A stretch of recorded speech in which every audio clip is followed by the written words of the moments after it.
একটা মিনিট কথা শোনেন বাবা, যদি আপনার ভালো না লাগে আপনি একটা লাথি মেরবেন। হ্যাঁ ক।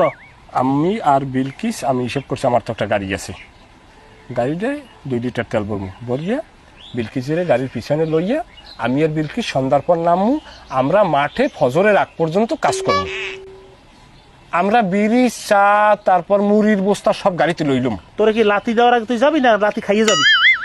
ফাজিল জানি কম না, আপনি যেরকম মনিটরিং করবেন ওই রকমই নির্বাচন পরিষদ। এবার তো সন্ধ্যার পর মানুষ একটা সন্ধ্যার পর এবার একটা নির্বাচনের প্রচারণায় যায় ফজর সময়, এটা কোনো টাইম? ফাজিল জানি কম। নিজেরা নিজেকে মতো কাজটা করতে পারতাম মাঠে।